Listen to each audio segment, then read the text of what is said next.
ఈ దినం మరో అంశంతో మీ ఎదుటికి రావడం జరిగింది. అందరూ కూడా సావధానంగా వాక్యమును ఆలకించవలసిందిగా మనం చేస్తున్నాను. మరి ఈ దినము మనము నేర్చుకోబోతున్నటువంటి అంశము ఆత్మీయ పరుగు పందెము అన్న సంగతిపై మనము నేర్చుకోబోతుంటున్నాము. దయచేసి మరందరూ కూడా శ్రద్ధ వహించండి. చూడండి, 1 కొరింథీయులకు రాసిన పత్రిక 9వ అధ్యాయం 24 నుంచి 27 వరకు మనం చదువుకోవచ్చు. పందెము రంగం ముందు పరిగెత్తు వారందరూ పరిగెత్తురు గాని ఒక్కడి బహుమానం పొందునని మీకు తెలియదా? అటువలే మీరు బహుమానం పొందునట్లుగా పరుగెత్తుడి. మరియు పందెమందు పోరాడు ప్రతి వాడును అన్ని విషయముల యందు మితముగా ఉండును. వారు క్షయమగు కిరీటమును పొందుటకు, మనమైతే అక్షయమగు కిరీటము పొందుటకు మితముగా ఉన్నాము. కాబట్టి నేను గురి చూడని వాని వలె పరిగెత్తువాడను కాను. గాలిని కొట్టునట్టు నేను పోట్లాడుట లేదు. కానీ ఒకవేళ ఇతరులు ప్రకటించిన తర్వాత నేనే భ్రష్టునైపోదునేమో అని నా శరీరమును నలుగొట్టి దాన్ని లోపరుచుకొనుచున్నాను. చిన్న మాట ప్రార్థన చేసుకుందాం. ప్రేమామేడ చదవబడినటువంటి లేఖన భాగం చేత మాకు కావలసిన సందేశాన్ని అందించి నీ వాక్య వెలుగులో మమ్మల్ని నడిపించమని యేసుక్రీస్తు పేరిట ప్రార్థించి వేడుకుంటున్నాం తండ్రి, ఆమేన్. చూడండి, జీవితము, ఈ క్రైస్తవ జీవితము ఒక పరుగు పందెము. ఆ పరుగు పందెం అనంటే ఏదో ఈ లోకంలో సహజంగా పరిగెత్తేటువంటి పరుగు కాదు, ఆత్మ సంబంధమైన పరుగు పందెం. అయితే ఇక్కడ సహజంగా భౌతికపరమైనటువంటి పరుగు పందెం గురించి కూడా ఇందులో కొంత ఉదాహరణగా చెప్పడం జరిగింది. అంటే ఈ భౌతికపరమైనటువంటి పరుగు పందెం పరిగెత్తేటువంటి వారట, వారు మితముగా ఉంటారట. క్షయమగు కిరీటం కొరకు, అంటే క్షయమగు బహుమానం కొరకు వారు పరిగెత్తుతారు. ఆ బహుమానం కొరకు వారు మితముగా ఉంటారు అని చెప్పి రాయబడింది. మితముగా అంటే అర్థం ఏంటిది అంటే పరుగు పందానికి తయారీగా, లేకపోతే సిద్ధపాటుగా, తగినట్టుగా అన్నమాట. దేవునికి స్తోత్రం కలుగునుగాక. అలాగే మన ఆత్మీయ జీవితంలో కూడా ఈ ఆత్మీయ పరుగు పందెం కోసము మనము తగినట్టుగా ఉండాలని చెప్పి బైబిలు హిందూ మూలముగా మనకు తెలియపరుస్తున్నది. అయితే మనము ఈ ఆత్మీయ పరుగు పందెం కొరకు పరిగెత్తుతున్నప్పుడు మనం మితముగా, లేకపోతే తగినట్టుగా, ఈ ఆత్మీయ జీవితానికి మనం తగినట్టుగా లేకపోతే మనం ఆత్మీయ జీవితాన్ని కొనసాగించలేము. అంటే దాని అర్థము పరుగు పందెము గెలవలేము అని అర్థం. అయితే ఈ పరుగు పందెము పరిగెత్తినప్పుడు, సహజంగా ఈ లోకంలో భౌతికపరమైనటువంటి పరుగు పందెం పరిగెత్తినప్పుడు చాలామంది పరిగెత్తేటువంటి వారు పరుగు పందెంలో పాల్గొంటారు. కానీ ఈ పరుగు పందెములో పరిగెత్తేటువంటి వారు ఈ చివరి నుంచి ఆ చివరి వరకు, ఈ గట్టు నుంచి ఆ గట్టు వరకు వాళ్ళు వెళుతున్నటువంటి వారు ఎవరైతే ఉంటారో, ఆ పరిగెత్తేటువంటి వారికి సహనపూర్వకంగా శ్రమ కోర్చి, ఆయాసం కోర్చి పరిగెత్తేటువంటి వారు మాత్రమే గెలుస్తారు. అయితే కొందరు ఆయాసం తట్టుకోలేక మధ్యలో పడిపోతారు, సొమ్మసిల్లిపోతారు, ఓడిపోతారు. కానీ ఆయాసమును తట్టుకొని కష్టాన్ని ఓర్చి ఈ చివరి నుంచి ఆ చివరి వరకు ఓపికతో పరిగెత్తేటువంటి వారు బహుమానం పొందుతారు.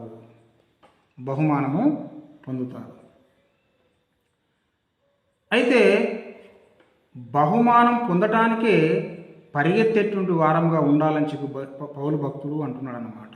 ఎందుకనంటే నేను లక్ష్యం లేకుండా, నేను ఎలాంటి ఆలోచన లేకుండా ఈ పరుగు పందెము చేయడం లేదు. ఈ పరుగు పందెము వట్టి గాలిని కొట్టినట్టుగా నేను ఉండటం లేదు. గురి చూసినటువంటి వాని వలనే నేను ఉన్నాను కనుక నేను పరిగెత్తుతున్నాను అని అంటున్నాడు అన్నమాట. గనుక పరిగెత్తుతున్నాను కాబట్టి నేను ఈ పరుగు పందెములో అనేకులు పరిగెత్తాలని చెబుతూనే నేనే సరిగా లేక పడిపోతే భ్రష్టునైపోతే ఏమి లాభం? గనుక నా శరీరాన్ని అందుకోసం నేను సిద్ధం చేసుకుంటున్నాను, నలుగొట్టుకుంటున్నానంటే సిద్ధం చేసుకుంటున్నాను అని అంటున్నాడు అన్నమాట. కాబట్టి మరి ఈ పరుగు పందెంలో గెలుపు కొరకు మనకు సులువుగా చిక్కులు పెట్టేటువంటి పాపాలు ఉన్నాయట. అది హెబ్రీయులకు రాసినటువంటి పత్రిక 12వ అధ్యాయం 1వ వచనం మనం చూసినట్టయితే, ఇంత గొప్ప సాక్షి సమూహం మేఘం వలె మనలను ఆవరించి ఉన్నందున మనము కూడా ప్రతి భారమును సులువుగా చిక్కులబెట్టు పాపమును విడిచిపెట్టి విశ్వాసమునకు కర్తే దాన్ని కొనసాగించువాడునైన యేసు వైపు చూచు మన ఎదుట ఉంచబడిన పందెములో ఓపికతో పరిగెత్తుదము. హెబ్రీయులకు రాసిన పత్రిక 12వ అధ్యాయం 1వ వచనం, 1వ వచనం 2వ వచనం దాకా ఉండి ఉన్నది. అంటే ఇక్కడ మనం చూసినట్టయితే ఈ విశ్వాస వీరుల గురించి ప్రస్తావన చేస్తూ అనేక మంది విశ్వాస వీరులు ఉన్నారు. అలాంటి విశ్వాస వీరుల యొక్క సాక్షి సమూహముడి ఉన్నది. వారిని మనం ప్రేరణగా తీసుకొని మనము ముందుకెళ్ళాలని చెప్తూనే ఏమంటున్నాడంటే, సులువుగా చిక్కులు పెట్టేటువంటి పాపాలు ఈ పరుగు పందెంలో, ఈ విశ్వాస వీరుల యొక్క పరుగు పందాలు, విశ్వాస వీరులు ఏ విధంగానైతే పరుగు పందెంలో గెలుపొందారో అలాగే ఆ విశ్వాస వీరులను మనం ప్రేరణగా తీసుకొని ముందుకెళ్తున్న క్రమములో మనకెదురయ్యేటువంటి బాధలు ఏంటి అని అంటే, మనల్ని సులువుగా చిక్కులు పెట్టేటువంటి పాపాలు ఉంటాయి, వాటితో మనం జాగ్రత్తగా ఉండాలి అని అంటున్నాడు. వాటితో మనం జాగ్రత్తగా ఉండాలని అంటున్నాడు. సులువుగా చిక్కులు పెట్టేటువంటి పాపాలు ఏంటి అని అంటే, సులువుగా చిక్కులు పెట్టేటువంటి పాపాలు ఎక్కడో ఉండవు. నీతో అత్యంత దగ్గరగా ఉన్నటువంటి రిలేషన్షిప్స్ ఏవైతే ఉంటాయో, నీ తల్లి, నీ తండ్రి, అన్న తమ్ములు, అక్క చెల్లెలు, నీ గర్ల్ ఫ్రెండ్స్, నీ బాయ్ ఫ్రెండ్స్, అంతేకాకుండా ఈ మానవ సంబంధమైనటువంటి కొన్ని ఉంటాయి సావాసాలు, లేకపోతే స్కూల్ కావడంలో, కాలేజ్ కావడంలో, లేకపోతే కులము అని, బలగము, లేకపోతే నీ యొక్క ఏరియాను ఏంటిది ఒక చోట. కాబట్టి వారు ఎవరైతే ఉంటారో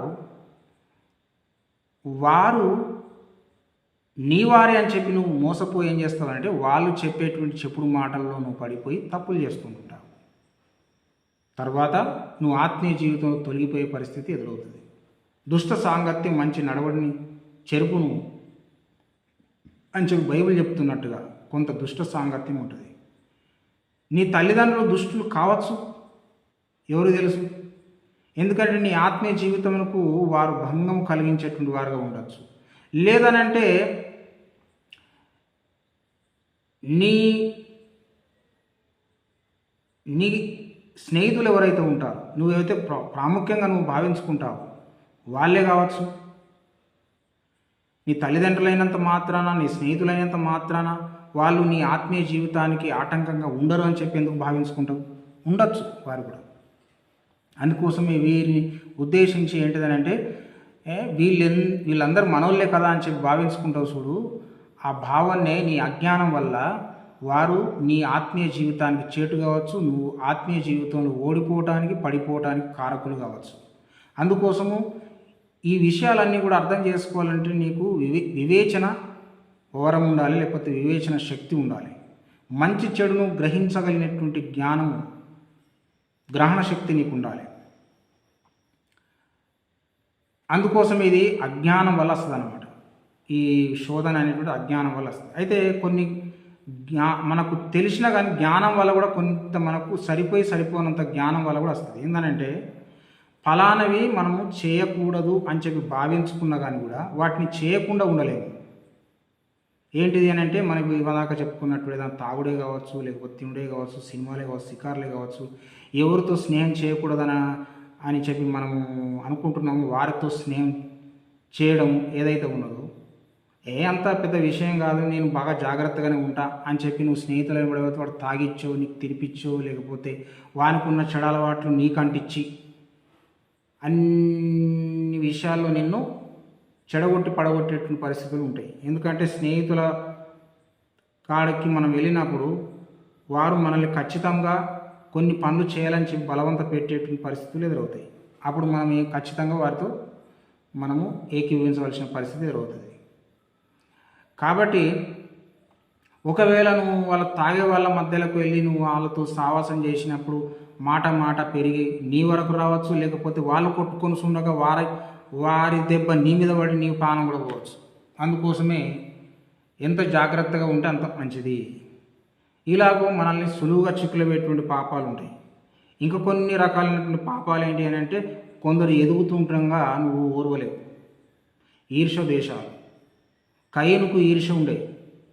కయను యొక్క బలి దేవుడు అంగీకరించలేదని చెప్పి, తన తమ్ముని యొక్క బలిని దేవుడు అంగీకరించడని చెప్పి, ఈ యొక్క కయను ఏం చేసిండు?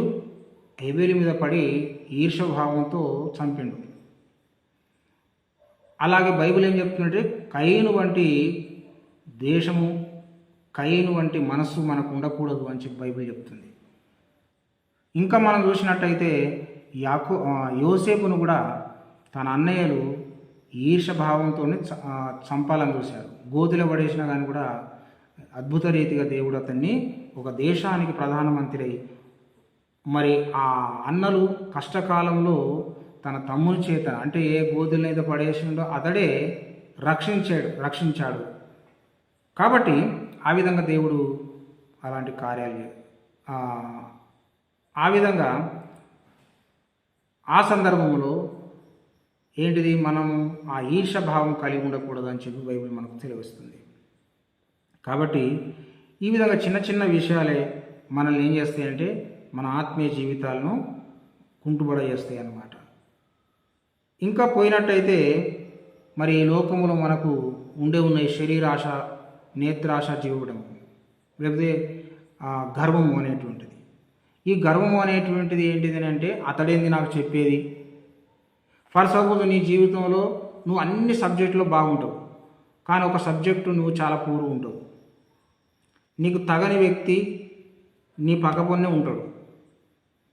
అతడు నీ యొక్క లెక్కనో లేకపోతే ఏదైనా నీకు ఆ ప్రాబ్లం ఏదైతే ఉందో దాన్ని సాల్వ్ చేసి చెప్పగలుగుతాడు. అయితే అతనితో నాకెందుకు అవసరం, అతడు నాకేం చెప్పనవసరం లేదని చెప్పి అనుకుంటే ఒకవేళ నువ్వు ఫెయిల్ అవుతావచ్చు.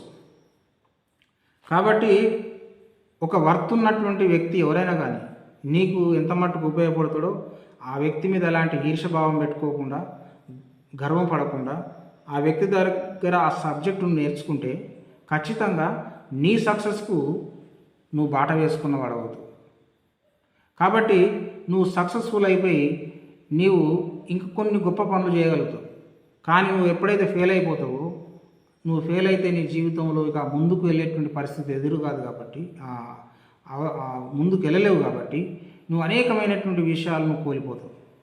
కాబట్టి ఇప్పుడు అతని విషయంలో నువ్వు గర్వపడేదానికంటే అతనితో మంచి స్నేహభావంగా ఉండడమే మంచిది.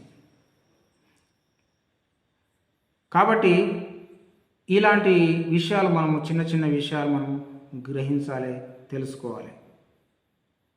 ఇంకా మనం చూసినట్టయితే సంసోను శరీర సంబంధమైన పాపం చేశాడు, అతడు పతనమయ్యాడు. అంతేకాకుండా దావీదు కూడా మరి బెత్షెబతో పాపం చేయడమే కాకుండా ఆ యొక్క బెత్షెబ యొక్క భర్తను కూడా చంపించడం జరిగింది. ఈ విధంగా తాను శరీర సంబంధమైన కోరికలను ఆపుకోలేక చనిపోయాడు. మన జీవితంలో మన యొక్క మనసే విజయం రాబట్టగలదు, మన మనసే మనల్ని ఓటమిలో ఉంచగలదు. కాబట్టి మన మనసును ఏ విధంగానైతే సిద్ధపరచుకుంటామో, మనం ఏ విధంగానైతే మానసికంగా, శారీరకంగా, ఆత్మీయంగా దృఢంగా, బలంగా తయారవుతామో అప్పుడు మాత్రమే మనము ఈ ఆత్మీయ పరుగు పందెములు గెలవగలము. ఎందుకనంటే మరి ఈ ఆత్మీయ పరుగు పందెములు మనం గెలవాలనంటే మన మనసే తలమానికం, మన మనసే కీలకం. కాబట్టి మన మనసును చాలా అదుపులో పెట్టుకొని మన యొక్క పని మీద మన యొక్క కాన్సన్ట్రేషన్, పని మీద మన యొక్క ఏకాగ్రత పెట్టుకోవాలి. మన పని మీద మన ఏకాగ్రత పెట్టుకున్నప్పుడు మనము ఖచ్చితంగా సక్సెస్ అవుతాం. ఒక ఒక సర్కస్ ఆడేటువంటి వ్యక్తి ఒక తాడు మీద నడుస్తుంటాడు. ఎలా? ఒక పొడవాటి కట్టె పట్టుకొని ఆ యొక్క తాడు మీద ఆచితూచి అడుగులేస్తూ ఈ వైపు నుంచి ఆ వైపుకు వెళుతూ ఉంటాడు. ఎంతో జాగ్రత్తగా, ఎంతో ఏకాగ్రతతో నడుస్తుంటుంటాడు. అతడు బ్యాలెన్స్ను సంతులం పెట్టుకొని చాలా జాగ్రత్తగా నడుస్తుంటాడు. మన జీవితంలో కూడా, మన ఆత్మీయ జీవితంలో కూడా ఒకవైపు నుంచి ఒక వైపుకు మనం వెళ్ళేటువంటి క్రమంలో బహు జాగరూకత మనం నడవాలి, పరిగెత్తాలి.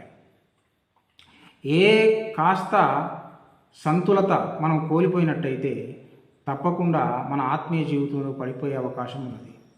నేను నిలుచున్నాను అని చెప్పేటువంటి వాడట పడిపోకుండా చూసుకోవాలని చెప్పి బైబిల్ చెప్తుంది. కాబట్టి చిన్న పామునైనా పెద్ద కర్రతో కొట్టాలన్నట్టు అతి చిన్నదైనటువంటి పాపమైన కానీ కూడా దాన్ని మనం ఎన్నటికీ దరిదాపులోకి రానివ్వకుండా మనము ఆ తప్పిదాలు, ఆ పాపాలు ఏవైతే, ఆ దురలవాట్లు, ఆ దుష్ట సావాసాలు ఉన్నాయో వాటన్నిటిని కూడా, దుష్ట సావాసాలన్నింటిలో వదిలేసుకొని మంచి జీవితం జీవిస్తూ మరి ఈ పరుగు పందెంలో ముందుకెళ్ళేటువంటి వారమై ఉండాలి. ఎందుకంటే సులువుగా చిక్కులు పెట్టేటువంటి పాపములు మనము హెబ్రీయులకు రాసిన పత్రిక 12వ అధ్యాయం 1వ వచనంలో చదువుకున్నాం. అయితే మన యొక్క పరుగు పందెంలో మనం ఎవరి వైపు మనం చూస్తూ పోతుండాలనంటే యేసు వైపు చూస్తూ మన ఎదుట ఉంచబడిన పరుగు పందెంలో పరిగెత్తాలట. అది కూడా ఓపికతో పరిగెత్తాలి. కొంతమందికి జీవితంలో, ఆ యొక్క ఆత్మీయ జీవితంలో ఓపిక అనేది ఉండదు.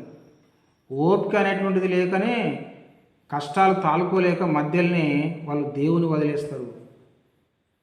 ఆ శోధన జయించకుండా పడిపోతారు, చెడిపోతారు.